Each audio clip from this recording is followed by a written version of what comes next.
नमस्कार दोस्तों, सभी को राधे राधे, सभी को जय श्री कृष्णा। कैसे हैं आप? मुझे उम्मीद है आप सभी बहुत अच्छे होंगे और जोरों शोरों के साथ में अपनी तैयारियां कर रहे होंगे।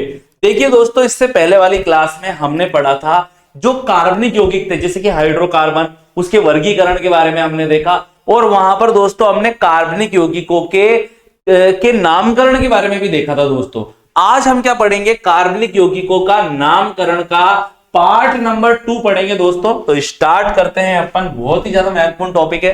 हम क्या पढ़ेंगे?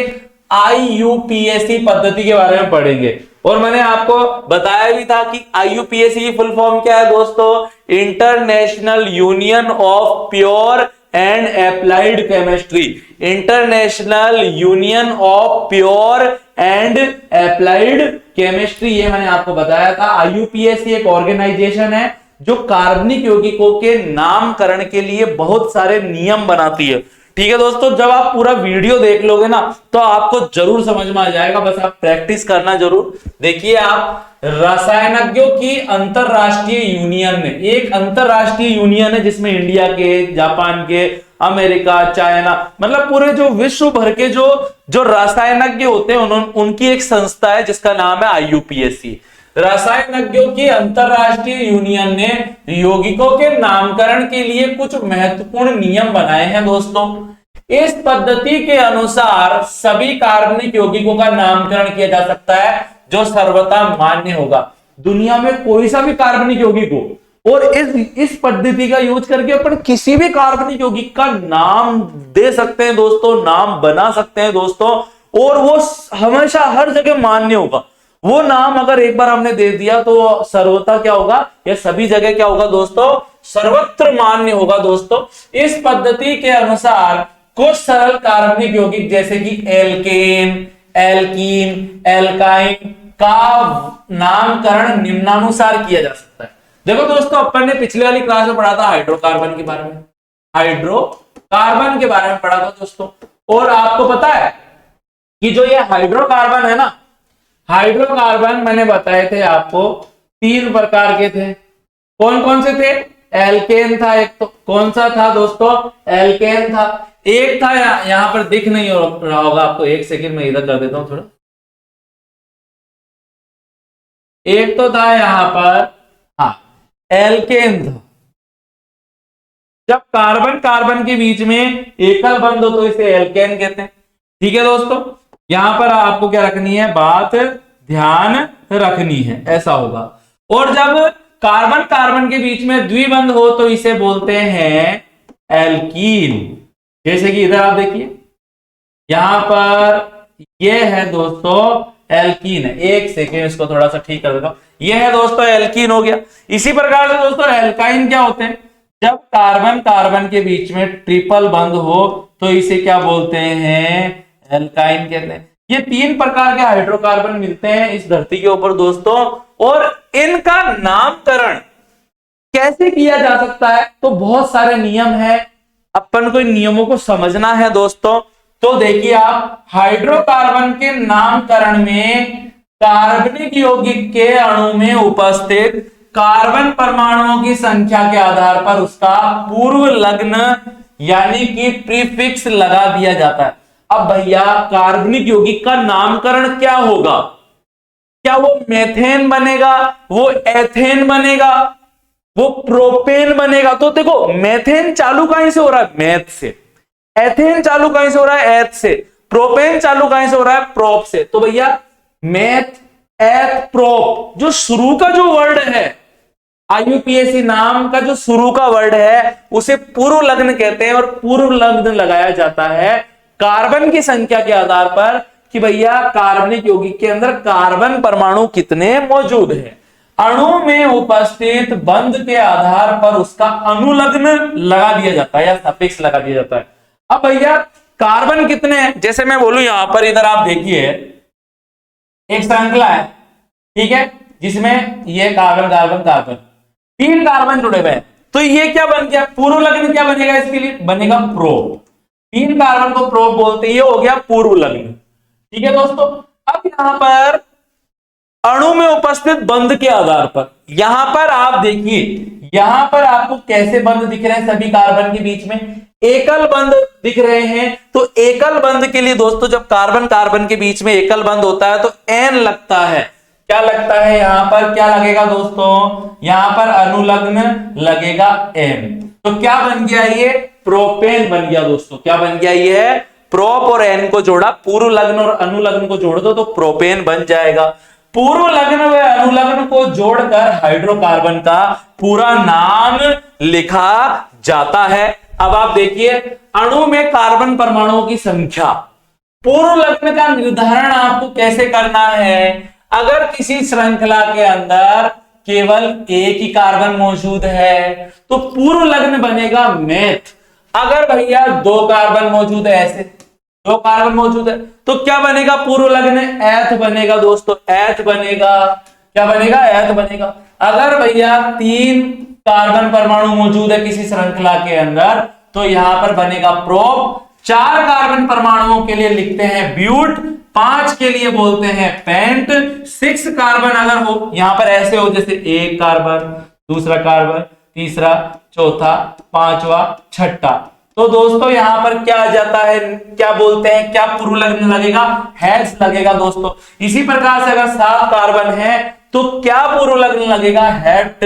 8 के लिए ऑक्ट लगेगा दोस्तों, 9 के लिए नॉन लगेगा और 10 के लिए डेक लगेगा। वापस सुन लीजिए, अगर कार्बनिक यौगिक में या हाइड्रोकार्बन के अंदर कार्बन एक मौजूद है तो पूर्व लग्न लगता है मेथ, 2 कार्बन के लिए एथ, 3 कार्बन के लिए प्रोप, 4 कार्बन के लिए ब्यूट दोस्तों, 5 के लिए पेंट, 6 के लिए हेक्स, 7 के लिए हेप्ट लगता है, कंफ्यूज मत होना हेक्स और हेप्ट में, 8 के लिए लगता है ऑक्ट, 9 के लिए लगता है दोस्तों नॉन और 10 के लिए लगता है डेक। ये वाली बात आपको क्या रखनी है, ध्यान रखनी है। अब आप देखिए ध्यानपूर्वक, हाइड्रोकार्बन में अनुलग्न का निर्धारण। भैया ये मेथेन का मेथ तो हो गया, एथेन का एथ भी हो गया, प्रोपेन का प्रोप भी हो गया, लेकिन ये जो पीछे आ रहा है ना, मेथेन में एन आ रहा है पीछे, पीछे वाले को अपन बोलते हैं अनुलग्न। हाइड्रोकार्बन में अनुलग्न का निर्धारण। तो भैया देखिए आप, अणु में कार्बन कार्बन के मध्य में बंध का प्रकार। जब हाइड्रोकार्बन में दोस्तों कार्बन कार्बन के बीच में जब एकल बंध होता है तो कौन सा हाइड्रोकार्बन होता है, वो कहलाता है एल्केन श्रेणी का हाइड्रोकार्बन। और इसमें कार्बन कार्बन के बीच में एकल बंध होता है दोस्तों। अगर हाइड्रोकार्बन में कार्बन कार्बन के बीच में कहीं पर भी द्विबंध मौजूद है तो वो कहलाएगा एल्कीन श्रेणी का हाइड्रोकार्बन कहलाएगा। यहां पर द्विबंध आपको दिख रहा होगा। और दोस्तों जब हाइड्रोकार्बन की श्रृंखला में कहीं पर भी कार्बन कार्बन के बीच में त्रिबंध मौजूद है तो वो हाइड्रोकार्बन एल्काइन श्रेणी का हाइड्रोकार्बन कहलाएगा। ये वाली बात आपको ध्यान रखनी है। अगर कार्बन कार्बन के बीच में एकल बंध है, सभी बंध एकल है, तो वो क्या है, वो एल्केन है। और उसके लिए अनुलग्न क्या लगाएंगे, एन लगाएंगे दोस्तों, एन। ठीक है। अगर एल्कीन है, कार्बन कार्बन के बीच में द्विबंध है तो अनुलग्न लगाएंगे इन, और अगर कार्बन कार्बन के बीच में त्रिबंध है तो भैया अनुलग्न लगाएंगे आइन। ये वाली बात आपको रखनी है ध्यान। अब अपन सबसे पहले पढ़ेंगे कौन से हाइड्रोकार्बन के बारे में। 3 हाइड्रोकार्बन है अपने पास। कितने हाइड्रोकार्बन है, 3 हाइड्रोकार्बन है। सबसे पहले क्या पढ़ेंगे अपन, 1 नंबर पे क्या पढ़ेंगे अपन, एल्केन के बारे में पढ़ेंगे।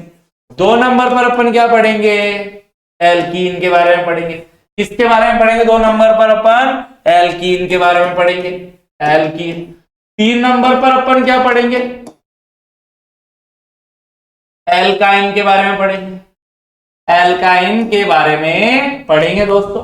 तो आगे बढ़ता हूं, देखिए आप, एल्केन का नामकरण सबसे पहले अपन लेते हैं 1 नंबर वाला, एल्केन का नामकरण, नोमेनक्लेचर ऑफ एल्केन्स।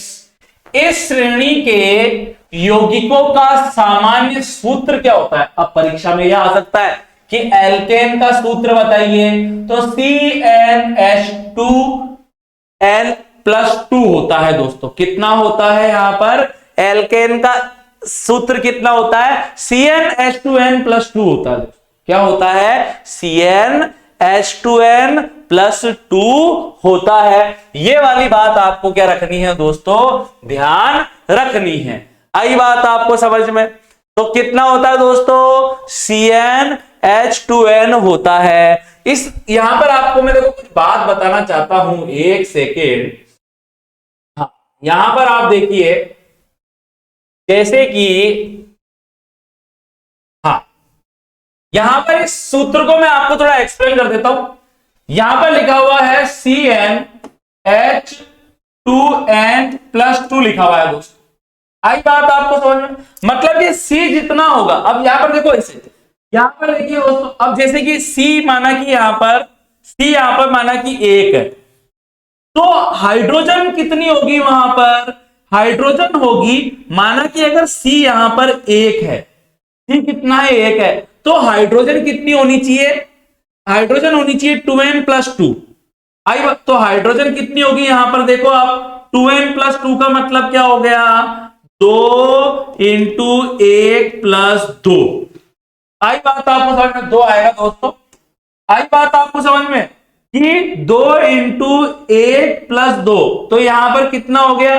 कार्बन तो 1 है ही, हाइड्रोजन कितनी आएगी यहां पर? हाइड्रोजन आएगी यहां पर 2 × 1 = 2, 2 और 2 + 4 हाइड्रोजन आएगी। तो दोस्तों क्या बना यहां पर? CH4 बन गया। ये बात आपको आई है नहीं? ये बात समझ में? तो भैया मेथेन देख लो, एथेन देख लो, प्रोपेन देख लो, ब्यूटेन देख लो, पेंटेन देख लो, हेप्टेन देख लो, ऑक्टेन देख लो, सारे के सारों का सूत्र क्या बैठेगा? CnH2n+2 बैठेगा। मतलब कि हमेशा एल्केन के अंदर जितनी कार्बन होगी, हाइड्रोजन कितनी होगी दोस्तों? हाइड्रोजन होगी यहां पर, जैसे अगर कार्बन 2 है, माना कि किसी के अंदर कार्बन 2 है, तो N यहां पर हो गया 2, तो हाइड्रोजन कितनी होगी? 2, N कितना? 2, तो 2 × 2 क्या आया यहां पर? 4 आया। 4 + 2 कितना आया? 6 आया। तो भैया यहां पर 6 हाइड्रोजन होगी। ये वाली बात आपको आई या नहीं आई? समझ में आ गई? ठीक है। अब यहां पर देखिए दोस्तों, यहां पर आप देखिए, इन्हें संतृप्त यौगिक भी कहा जाता है एवं पैराफिन्स भी कहते हैं। संतृप्त क्यों कहते हैं? क्योंकि सभी कार्बन के बीच में एकल एकल बंध पाया जाता है, और जब सभी कार्बन के बीच में एकल बंध पाया जाएगा तो ये बहुत ज्यादा अपन बोल सकते हैं अक्रियाशील यौगिक होते हैं, अक्रिय यौगिक होते हैं, असंतृप्त होते हैं दोस्तों। मतलब क्या होते हैं यहां पर? ये संतृप्त होते हैं दोस्तों। क्या होते हैं? संतृप्त होते हैं। वापिस बता देता हूं, कोई बात नहीं, कि एल्केन के नामकरण में अपन ने पढ़ा कि इस श्रेणी के यौगिकों का सामान्य सूत्र CnH2n+2 होता है। आई बात आपको समझ में? जितनी भी कार्बन है, 1 है, तो 2 × 1+2 हो जाएगा। ठीक है। अगर कार्बन यहां पर 5 है, तो कितना हो जाएगा? 2 × 5+2 हो जाएगा। तो 5 दूनी 10, 12 हाइड्रोजन हो जाएगी। 5 कार्बन के साथ कितनी हाइड्रोजन आएगी? 12 हाइड्रोजन आएगी दोस्तों। इन्हें संतृप्त यौगिक क्यों कहते हैं? क्योंकि जब सभी कार्बन के बीच में एकल बंध होता है, तो वो है जो कार्बनिक यौगिक होगा वो संतृप्त यौगिक कहलाएगा, जिन्हें पैराफिन्स भी कहा जाता है। अब नामकरण के नियम क्या है? नामकरण के लिए सबसे पहले सबसे लंबी कार्बन श्रृंखला का चयन किया जाता है, और जो समूह मुख्य श्रृंखला के बाहर रह जाते हैं उसे क्या कहा जाता है? प्रतिस्थापी कहा जाता है। जैसे कि आप समझिए, जैसे मैं बोलूं कि carbon carbon carbon carbon carbon, ये कार्बन जुड़ा हुआ है। अब सुनना, ध्यानपूर्वक सुनना। जैसे कि मैं बोलूं यहां भी एक कार्बन जुड़ा हुआ है या कुछ भी जुड़ा हुआ है, जैसे यहां पर CH3 जुड़ा हुआ है। अब मैंने कार्बन श्रृंखला का चयन किया, मैंने गिना कार्बन श्रृंखला को, तो मैं यहां, तो सबसे पहले गिनना मालूम है कहां से है? जहां पर प्रतिस्थापी समूह पास में हो। जैसे यहां से नहीं गिनना, CH3 यहां से दूर है पीछे से गिनने पर। अब देखो यहां 1 2 3 4 5 6। आई बात आपको समझ में? तो सबसे पहले अपन को मुख्य कार्बन श्रृंखला का गिनना कहां से स्टार्ट करना है? जहां पर कोई प्रतिस्थापी जुड़ा हो, या जहां पर द्विबंध पास में हो, या जहां पर त्रिबंध पास में हो, वहीं से हमें कार्बन श्रृंखला को गिनना स्टार्ट करना चाहिए दोस्तों। और सुनिए आप, मुख्य कार्बन श्रृंखला के अतिरिक्त जैसे मुख्य कार्बन श्रृंखला आई 1 2 3 4 5 6 7 8, अब ये अलग रह गया, इसको बोलते हैं अपन प्रतिस्थापी समूह कहते हैं दोस्तों। इसको क्या बोलते हैं? प्रतिस्थापी समूह कहते हैं। यदि दो या दो से अधिक समान लंबाई की सर्वाधिक लंबी श्रृंखलाएं हो तो अधिक प्रतिस्थापी युक्त श्रृंखला का चयन किया जाता है। यदि भैया कार्बनिक यौगिक में आपको एक साथ दो श्रृंखलाएं दिख रही है, ठीक है, और दोनों ही श्रृंखलाओं की लंबाई क्या है? समान है, तो सबसे लंबी श्रृंखला का चयन हम कैसे करेंगे? हम करेंगे ऐसी श्रृंखला को हम चुनेंगे जहां पर अधिक प्रतिस्थापी हो। जिस श्रृंखला पर ज्यादा से ज्यादा प्रतिस्थापी जुड़े रहेंगे उसी श्रृंखला का हम चयन करेंगे। नाम लिखते समय प्रतिस्थापियों का नाम सबसे पहले लिखा जाता है। आप बोल रहे थे सर सबसे पहले तो मेथ आ रहा था, मेथ, फिर उसमें एन जुड़ रहा था तो मेथेन बन रहा था, लेकिन प्रतिस्थापियों को मैथ एच से भी पहले लिखा जाता है दोस्तों, और इनके पूर्व लग्न का प्रयोग करते हुए अंग्रेजी वर्णमाला के क्रम में लिखा जाता है। जैसे अलग अलग प्रकार के प्रतिस्थापी होते हैं, जब भी अभी आपको देखो ये नियम है ना ऊपर से निकल रहे होंगे, लेकिन जब अपन एग्जांपल्स पढ़ेंगे ना बिल्कुल क्लियर हो जाएगा दोस्तों।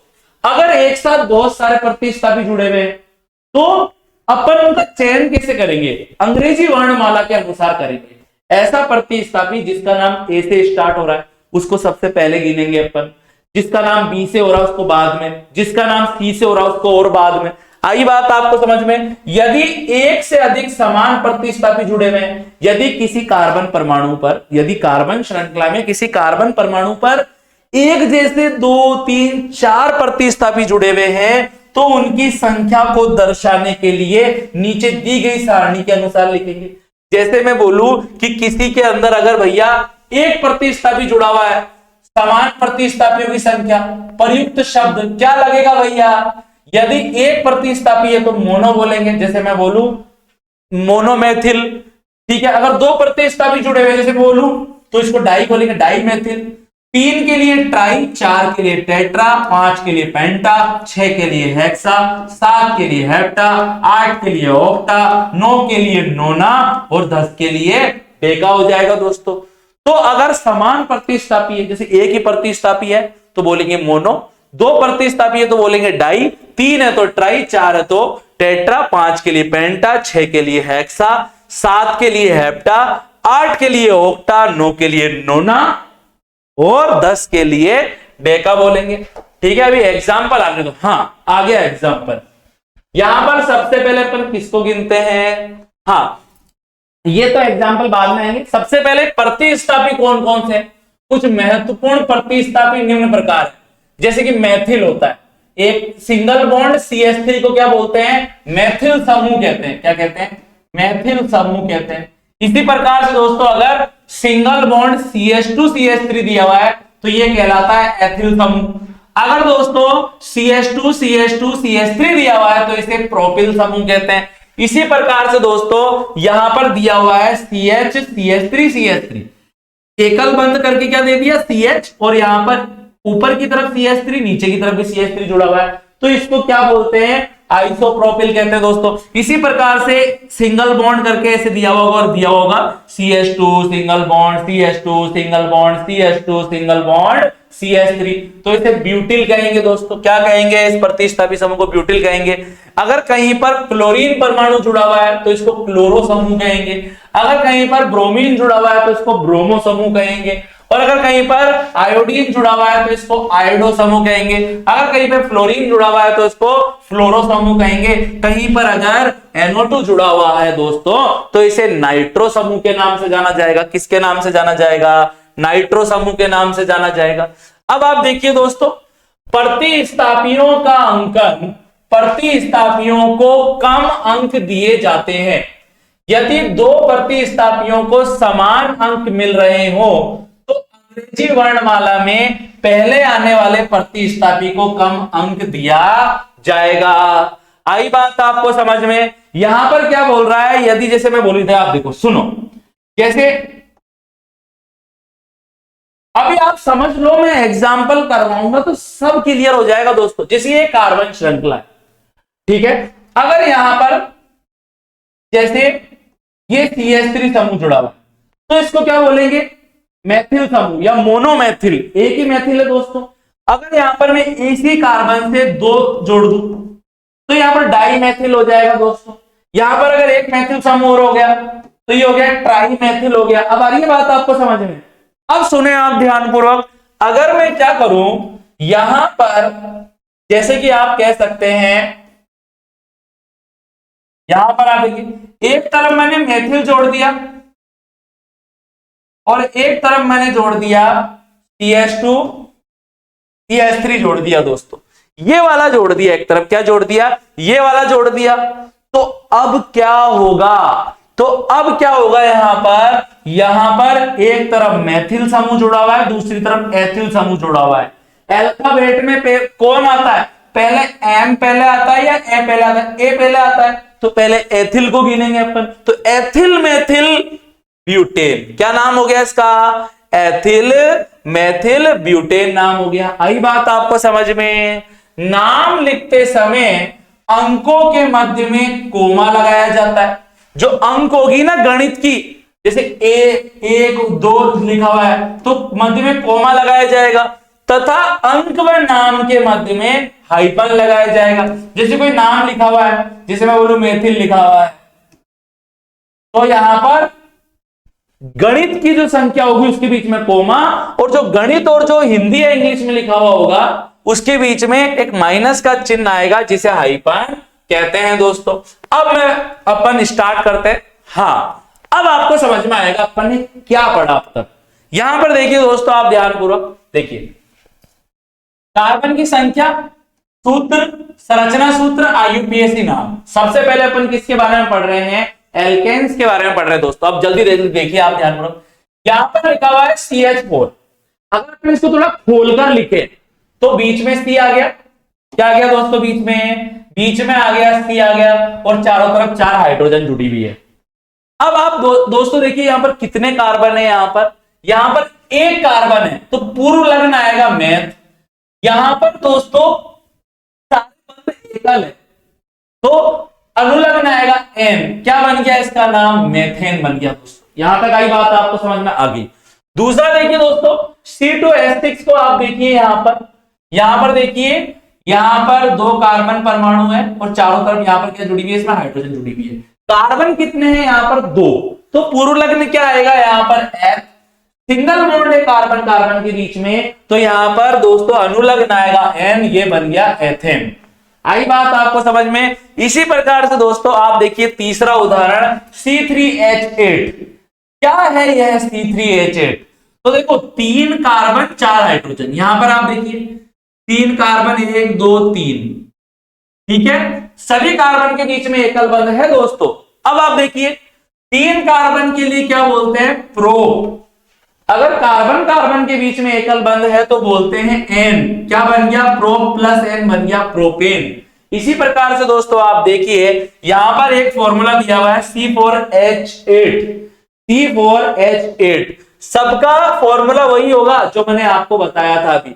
आई बात आपको समझ में थोड़ी देर पहले, C4H8। अब यहां पर देखिए 4 कार्बन है और इसके चारों तरफ 4 हाइड्रोजन, मतलब 10 हाइड्रोजन जुड़ी हुई है।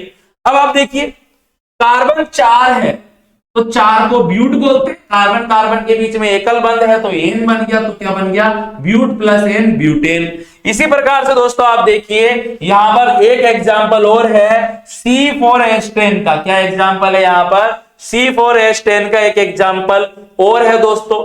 यह तो कैसे थे, अशाखित थे। अब अपन एक थोड़ा शाखित वाले एल्केन का, ये शाखित एल्केन है जिसमें शाखाएं निकल रही है। C4H8 में आप देखिए यहां पर कार्बन परमाणु कितने हैं दोस्तों, यहां पर कार्बन परमाणु है 1 2 3 4 कार्बन परमाणु है दोस्तों। आई बात आपको समझ में। अब यहां पर आप देखिए दोस्तों, इसका जो रूढ़ नाम होगा या जो नॉर्मल नाम होगा, रूढ़ नाम वो क्या होगा। अब देखिए शाखाओं को आइसो बोलते हैं दोस्तों। 4 कार्बन परमाणु है तो ब्यूट बन गया, सिंगल बॉन्ड है तो एन बन गया, तो ये बन गया आइसोब्यूटेन। लेकिन ये रूढ़ नाम है दोस्तों। क्या नाम है, यह रूढ़ नाम है। अपन को लिखना IUPAC नेम दोस्तों। क्या लिखना है, क्या लिखना है दोस्तों यहां पर अपन को? IUPAC नेम लिखना है दोस्तों यहां पर। आई बात आपको समझ में? अब यहां पर आप देखिए, अब आ गया कंफ्यूजन वाला, और जिसको ये समझ में आ गया उसको एल्केन का नामकरण भी समझ में आ जाएगा। यहां पर आप देखिए दोस्तों, सबसे पहले हम देखो, सबसे पहले क्या देखना है हमें? सबसे पहले दोस्तों हमें करना है, सबसे पहले मुख्य कार्बन श्रृंखला, मैं लिखता रहूंगा नियम का चयन करना है। मुख्य कार्बन श्रृंखला क्या करना है? चयन करना है दोस्तों, ठीक है। उसके बाद में क्या करना है? प्रतिस्थापी देखना है, प्रतिस्थापी देखना है। अब यहां पर देखिए दोस्तों, आप ध्यानपूर्वक, मुख्य कार्बन श्रृंखला, अब मैं गिनता हूं 1 2 3, अब पता ही नहीं चल रहा, यहां से गिनूं, इसको 1 मानू, इसको 2 मानू, इसको 3 मानू, या इसको मानू 1 2 3, क्या मानू? तो भैया अब आप देखिए, गिनना वहां से स्टार्ट करना है जहां पर प्रतिस्थापी है। अब आप देखिए, अब मैं चाहता तो यहां से भी तो गिन सकता था 1 2 3, लेकिन आप देखेंगे यहां पर क्या आया, यहां पर देखो 1 2 3, अब इसके अलावा तो CH3 अलग रह गया, नहीं रह गया? रह गया। मुख्य कार्बन श्रृंखला को गिनने के बाद में जो प्रतिस्थापी रह जाते हैं दोस्तों, मुख्य कार्बन श्रृंखला को गिनने के बाद में जो अलग से जो समूह रह जाते हैं उन्हें प्रतिस्थापी समूह कहते हैं दोस्तों। क्या कहते हैं? उन्हें प्रतिस्थापी समूह कहते हैं दोस्तों। ये जो प्रतिस्थापी समूह है यह आ रहा है, कौन से नंबर पर आ रहा है दोस्तों? दूसरे नंबर पर आ रहा है दोस्तों। कौन से नंबर पर आ रहा है? ये दूसरे नंबर पर आ रहा है। आई बात आपको समझ में? अब मैं अगर यहां से भी गिनूंगा ना, इसको 1 मानू, इसको 2 मानू, इसको 3, तो भी देखो दूसरे नंबर पर जुड़ा हुआ है। पीछे से गिनूंगा तो भी दूसरे नंबर पर जुड़ा हुआ है। तो दोस्तों यहां पर आप देख सकते हैं, मैं गिनता हूं इसको यहां से, देखो 1 2 कार्बन, तीसरा कार्बन। आई बात आपको समझ में? तो ये तो बन गया प्रोप। आई बात आपको समझ में? देखिए सबसे पहले अपन को लिखना है किसका नाम? प्रतिस्थापी का नाम। ये मेथिल समूह है दोस्तों, कौन से नंबर पर जुड़ा हुआ है? 2 नंबर पर। तो जब भी अपन गणित वाला 2 लिखेंगे तो उसके आगे एक माइनस का चिन्ह आएगा, जिसे हाइपन कहते हैं। तो 2 नंबर पर जुड़ा हुआ है तो 2 हाइपन। और दोस्तों क्या जुड़ा हुआ है 2 नंबर पर? मेथिल समूह जुड़ा हुआ है। अब दोस्तों कार्बन परमाणु कितने हैं मुख्य श्रृंखला में? 1 2 3। तो क्या बन गया यहां पर? प्रोप और एकल बंध के कारण प्रोपेन बन गया। तो इसका नाम क्या हो गया? 2 मेथिल प्रोपेन हो गया दोस्तों। ये वाली बात आ गई आपको समझ में। इसी प्रकार से दोस्तों यहां पर आप देखिए कुछ अन्य IUPAC नाम अपन देख लेते हैं। यहां पर आप देखिए, चाहे इसको आगे से गिनो चाहे पीछे से गिनो, सब बात बराबर है। तो देखिए कहीं से भी गिन लो आप, आपकी 1 2 कार्बन 3 4 5। तो दोस्तों यहां पर ये बन गया क्या? पेंट बन गया, ठीक है, पेंट बन गया। आई बात आपको समझ में? सिंगल बॉन्ड है तो एन बन गया, तो ये क्या बन गया? पेंटेन बन गया दोस्तों। क्या बन गया? ये एन पेंटेन बन गया। जबकि रूढ़ नाम क्या है इसका? एन पेंटेन या नॉर्मल पेंटेन। क्यों भैया? क्योंकि यहां पर मैंने आपको बताया था ना कि एस जो अशाखित श्रृंखलाएं होती है उसको रूढ़ या पुराने जमाने की जो पद्धतियां होती थी उसमें नॉर्मल या एन कहते थे दोस्तों। इसी प्रकार से दोस्तों यहां पर आप देखिए, अब आप सुनो, खुद देखो ना, आप देखो, सुनो, देखो मैंने ये दूसरा वाला क्या लिखा हुआ है यहां पर दोस्तों ये आइसो पेंटेन लिखा हुआ है। अब मैं देख सुनना, अभी सुने, CH3 CH2 CH CH3 ऊपर की तरफ, नीचे की तरफ CH3। अब देखो मैं यहां से लिखता हूं 1 2 3 4। कार्बन श्रृंखला का चयन करना है, फिर प्रतिस्थापी को देखना है। अब दोस्तों मैंने ना पीछे से गिनना स्टार्ट किया। पीछे से जब मैंने इसको 1 माना, इसको 2 माना, इसको 3 माना, इसको 4 माना, तो देखो मुख्य कार्बन श्रृंखला हो गई ये वाली। आई बात है समझ में? इसके अलावा CH3 रह गया अलग, ये हो गया प्रतिस्थापी। लेकिन यहां पर एक गलती है दोस्तों। क्या है? यहां पर एक गलती है, प्रतिस्थापी के पास से गिनना होता है, वहां से गिनना है जहां से प्रतिस्थापी को सबसे कम नंबर प्राप्त हो। अब देखो यहां से प्रतिस्थापी आ गया तीसरे नंबर पर, लेकिन अगर दोस्तों भाई यहां से गिनना स्टार्ट होता 1 2 3 4, तो अब आप देखेंगे प्रतिस्थापी को दूसरा नंबर मिला है, दूसरे नंबर पर जुड़ा हुआ है। दोस्तों इसका क्या नाम होगा? दूसरे नंबर पर जुड़ा हुआ है तो 2 आ जाएगा, फिर हाइपन का चिन्ह आ जाएगा। कौन जुड़ा हुआ है? प्रतिस्थापी समूह मेथिल जुड़ा हुआ है दोस्तों। कितने कार्बन है? 4 कार्बन है। ये कौन से बंद है कार्बन कार्बन के बीच में? N, सिंगल बॉन्ड है, N है, तो 2 मेथिल ब्यूटेन बन जाएगा दोस्तों। इसी प्रकार से दोस्तों इसका नाम आप देख लीजिए ध्यानपूर्वक। दूसरा वाला उदाहरण आप देखिए, यहां पर नियोपेंटेन है, मैंने आपको बताया था ना इसके उसमें उसके रूट नेम के अंदर क्या बताया था मैंने कि जब एक कार्बन के चारों तरफ कार्बन कार्बन कार्बन मौजूद है तो भैया नियो बोलते हैं रूट पद्धति में उसे। नियो 5 कार्बन है तो नियोपेंटेन, तो इसका रूट नाम है। अब इसका आईयूपीएसी नाम क्या होगा? आईयूपीएसी नाम के लिए मैं कार्बन श्रृंखला को कहीं से भी गिन लूं दोस्तों, चाहे तो इसको 1 2 3 मान लो, बात बराबर, कोई फर्क नहीं पड़ा। चाहे इसको 1 2 3 मान लो, कहीं से भी गिनो भाई, इसको तो आगे से पीछे से ऊपर से नीचे की तरफ या नीचे से ऊपर की तरफ गिनो, बात बराबर ही है। तो अपन ने इसको मान लिया 1, इसको मान लिया 2, इसको मान लिया 3। आई बात आपको समझ में? अब आप देखेंगे दोस्तों ये हो गई हमारी एक मुख्य कार्बन श्रृंखला, इसके अलावा जो 2 रह गए ये हो गए प्रतिस्थापी समूह। 3 कार्बन है ना यहां पर, तो ये तो क्या बन गया? प्रोप बन गया दोस्तों। कार्बन कार्बन के बीच में एकल बंध है तो बन गया प्रोपेन बन गया दोस्तों।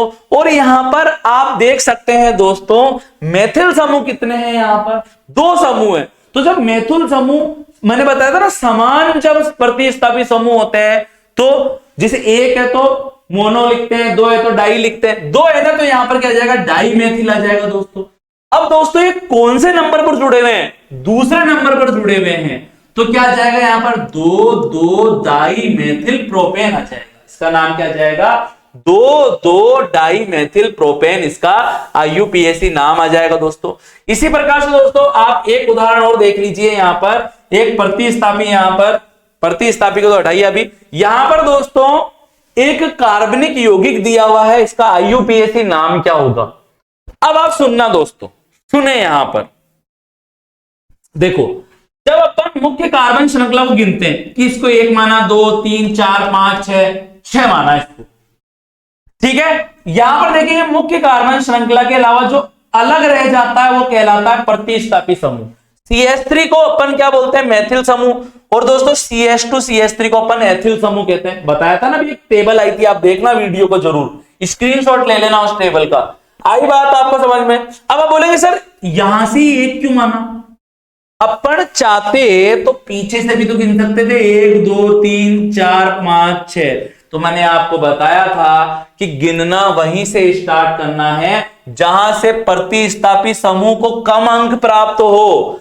यहां से जब गिन रहे हैं तो देखो ये प्रतिस्थापी 4थे नंबर पर आ रहा है दोस्तों, लेकिन जब अपन यहां से गिन रहे हैं तो यही प्रतिस्थापी 3रे नंबर पर आ रहा है, तो अपन यहां से गिनना स्टार्ट होंगे। अब यहां पर आप देखिए दोस्तों प्रतिस्थापी कहां कहां जुड़ा हुआ है?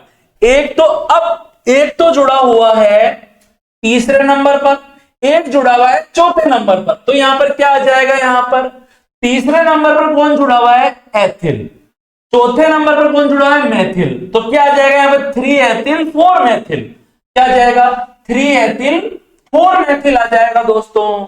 आई बात आपको समझ में? और कितने कार्बन है? 6। तो हेक्सा और सिंगल बॉन्ड है कार्बन कार्बन के बीच में, तो हेक्सा प्लस एन हेक्सेन। तो क्या बन जाएगा? 3 एथिल 4 मेथिल हेक्सेन। अब देखिए दोस्तों आप ध्यानपूर्वक आगे आप देखिए, जल्दी जल्दी अपन बढ़ जाते हैं, इसको करवा देते हैं आज। देखिए आप ध्यानपूर्वक, हाँ मुख्य कार्बन श्रृंखला में आप देखिए, अब सुनना, देखो अब देखना, यहां पर माना कि मैंने इधर से गिना 1 2 3 4, इसके अलावा जो अलग रह गया ना, ये मुख्य कार्बन श्रृंखला, इसके अलावा जो अलग रह गया ये होते हैं प्रतिस्थापी समूह या कहलाते हैं क्रियात्मक समूह। आई बात आपको समझ में? यहां पर क्लोरीन और ब्रोमीन रह गया। अब आप देखिए, अब आप में से कोई बोलेगा भैया ये क्लोरीन कहां से चालू हो रहा है? सी से चालू हो रहा है, ब्रोमीन बी से। अल्फाबेट में अगर आप देखें ABCD के अंदर अगर आप देखें तो बी पहले आता है, ठीक है दोस्तों, और सी पहले आता है। आई बात आपको समझ में? तो आपको गिनना कहां से स्टार्ट करना है? आपको वहां से गिनना स्टार्ट करना है जहां पर कम अल्फाबेट वाला प्रतिस्थापी पहले है। अगर मैं यहां से गिन रहा हूं तो भैया यहां से जो ब्रोमीन है वो बेचारा तीसरे नंबर पर आ रहा है, जबकि ब्रोमीन सी से पहले आता है, क्लोरीन से पहले आता है। ठीक है, तो अगर मैं पीछे से गिनूं 1 2 3 4, तो अब देखो जो ब्रोमीन है उसको दूसरा नंबर मिल गया। आई बात आपको समझ में? और यहां पर दूसरे नंबर पर ब्रोमो जुड़ा हुआ है, तीसरे नंबर पर क्लोरो जुड़ा हुआ है, तो इसका नाम क्या होगा? 2 ब्रोमो 3 क्लोरो, 2 ब्रोमो 3 क्लोरो, और 4 कार्बन है तो ब्यूट, कार्बन कार्बन के बीच में एकल बंध है तो एन, 2 ब्रोमो 3 क्लोरो ब्यूटेन। इसी प्रकार से दोस्तों इसका रूढ़ नाम क्या है? यहां पर आप देखिए ना कितने कार्बन है, 1 2 3 4 5 6 8 कार्बन है। ऑक्ट हो गया, सिंगल बॉन्ड है, एन हो गया दोस्तों, ऑक्टेन हो गया। यहां पर शाखाएं निकल रही है तो आइसो ऑक्टेन हो गया इसका रूढ़ नाम। आईयूपीएसी नाम क्या होगा? अब आप देखिए दोस्तों आईयूपीएसी नाम क्या होगा यहां पर, अभी अपन देख लेते हैं। अब सुनना, माना कि अपन ने यहां से गिना 1 2 3 4, अब या तो मैं नीचे की तरफ जा सकता हूं 5, या मैं ऊपर की तरफ भी लिख सकता हूं 5। ठीक है, अब आप में से कई लोग क्वेश्चन पूछेंगे कि भैया अब मैं बोलूं ये क्रियात्मक समूह रह गया, ये रह गया, ये रह गया क्रियात्मक समूह। अब आप में से कुछ लोग ये भी तो बोल सकते हैं कि बोले सर ये ऐसे भी तो गिना जा सकता था, 1 2 3 4 5। आई बात आपको समझ में? अब आप देखिए सर यहां पे भी तो क्रियात्मक समूह रह रहे हैं, कोई नहीं है, दिक्कत नहीं है। लेकिन दोस्तों जब अपन ने यहां से गिना, तो 2 क्रियात्मक समूह नजदीक थे, और जब अपन ने पीछे से गिनना स्टार्ट किया तो केवल एक ही क्रियात्मक समूह नजदीक है। हमें वहां से गिनना होता है मुख्य कार्बन श्रृंखला को जहां पर ज्यादा से ज्यादा क्रियात्मक समूह। आई बात आपको समझ में? तो जब हम यहां से गिन रहे हैं दोस्तों, यहां से 1 2 3 4 5, तो यहां पर एक तो रह गया क्रियात्मक समूह ये, दूसरे नंबर पर ये, और ये चौथे नंबर पर ये जुड़ा हुआ है दोस्तों। तो इसका नाम क्या हो गया यहां पर दोस्तों? यहां पर आप देख सकते हैं कितने मेथिल है? ट्राई मेथिल है। 1 मेथिल 2 मेथिल 3 मेथिल पढ़ा था ना जब समान क्रियात्मक समूह या प्रतिस्थापी समूह। अब 3 है, 3 समान है तो ट्राई मेथिल हो जाएगा ये। 2 मेथिल तो जुड़े हुए हैं दूसरे नंबर पर, पहला वाला जुड़ा हुआ है दूसरे नंबर पर, दूसरा वाला भी दूसरे नंबर पर, और दोस्तों जो ये तीसरा वाला मेथिल समूह ये चौथे नंबर पर जुड़ा हुआ है। तो क्या बोल दूंगा यहां पर 2 2 4, 2,2,2, फिर हाइपन का निशान, फिर मेथिल कितने? ट्राई, और ये क्या बन गया दोस्तों? अब यहां पर कार्बन कितने? 1 2 3 4 5। कभी भी क्रियात्मक समूह के कार्बन को अपन नहीं गिनेंगे, ठीक है? तो बन गया पेंटेन। इसी प्रकार से दोस्तों यहां पर आप देखिए, यहां पर देखिए मुख्य कार्बन श्रृंखला मैंने गिनी 1 2 3 4, माना कि ये 2 क्रियात्मक समूह रह गए, नाइट्रो समूह रह गया और आयोडो समूह रह गया, NO2 समूह रह गया और आयोडीन यानी कि आयोडो समूह रह गया दोस्तों। अब आप देखेंगे दोस्तों N पहले आता है या I पहले आता है? तो A B C D E F G H I J K L M, I पहले आ रहा है भाई, ये पहले आ रहा है और ये बाद में आ रहा है। तो मैं कहां से गिनूंगा? यहां से गिनू N की तरफ से या पीछे से गिनू? पीछे की तरफ से गिनूंगा दोस्तों। आई बात आपको समझ में? तो 1 2 3 4, ठीक है दोस्तों। दूसरे नंबर पर जुड़ा हुआ है आयोडो समूह, तीसरे नंबर पर जुड़ा हुआ है नाइट्रो समूह। तो क्या नाम हो जाएगा यहां पर? 2 आयोडो, ठीक है, 2 iodo 3 nitro, 4 carbon but, carbon carbon के बीच में एकल बंध तो एन, तो क्या नाम हो गया यहां पे? 2 आयोडो 3 नाइट्रो ब्यूटेन हो गया दोस्तों। इसी प्रकार से दोस्तों अब यहां पर देखिए, यहां पर क्लोरीन पहले आता है, फ्लोरीन पहले आता है, ठीक है। यहां पर जैसे मैं क्लोरीन पहले आता है, फ्लोरीन पहले आता है, ठीक है। तो ए बी सी भैया सीधी सी बात है, ये पहले आता है क्लोरीन, तो यहां से गिनूंगा 1 कार्बन 2 कार्बन 3, ये चौथा, ठीक है। दूसरे नंबर पर क्लोरो तो 2 क्लोरो, तीसरे नंबर पर फ्लोरो तो 3 फ्लोरो, तो यहां पर क्या नाम हो गया? 2 क्लोरो 3 फ्लोरो, 4 कार्बन है तो ब्यूट, सिंगल बॉन्ड है कार्बन कार्बन के बीच में तो एन हो गया, ब्यूटेन बन गया। इसी प्रकार से दोस्तों आप यहां पर देख सकते हैं आगे देखिए दोस्तों, CH3 CH2 CH CH2 CH3। यहां पर आप देखिए, ध्यान पूर्वक देखिए यहां पर। हाँ, यहां पर अब एक अजीब सा आ गया कुछ, कैसे गिनूं? 1 2 3 4 5 ऐसे गिनूं, या यहां से गिनूं 1 2 3 4 5, या फिर ऐसे गिनूं 1 2 3 4 5? कैसे गिनूं? अरे सीधी सी बात है, कितना ही आड़ा टेढ़ा आ जाए, वहां से गिनना जहां से क्रियात्मक समूह ज्यादा से ज्यादा हो। दोस्तों आप देखिए ध्यान पूर्वक, जब मैं यहां से गिनना स्टार्ट होता हूं 1 2 3 4 5, तो केवल एक ही क्रियात्मक समूह मिल रहा है यहां पर। आई बात आपको समझ में? अगर मैं पीछे से भी गिनूंगा ना 1 2 3 4 5, तो भी एक ही क्रियात्मक समूह मिल रहा है। लेकिन दोस्तों जब मैं ऐसे लेता हूं 1 2 3 4 5, तो अब आप देखिए कितने क्रियात्मक समूह हो गया। एक तो एथिल समूह हो गया, आई बात आपको समझ में? एक हो गया मेथिल समूह, आई बात आपको समझ में? एक तो हो गया एथिल समूह हो गया दोस्तों, एक हो गया क्या हो गया दोस्तों? मेथिल समूह हो गया दोस्तों।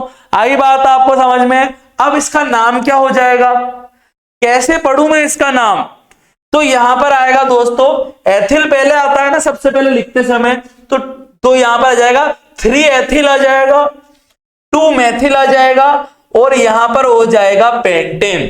3 एथिल 2 मेथिल पेंटेन हो जाएगा दोस्तों। तो आई होप दोस्तों जो हमने ये कार्बनिक यौगिकों के नामकरण के बारे में पढ़ा, एल्केन के बारे में, ये आपको समझ में आया होगा। नेक्स्ट क्लास के अंदर हम क्या पढ़ेंगे? नेक्स्ट क्लास में हम पढ़ेंगे एल्कीन और एल्काइन के बारे में। सभी को राधे राधे, सभी को जय श्री कृष्णा दोस्तों।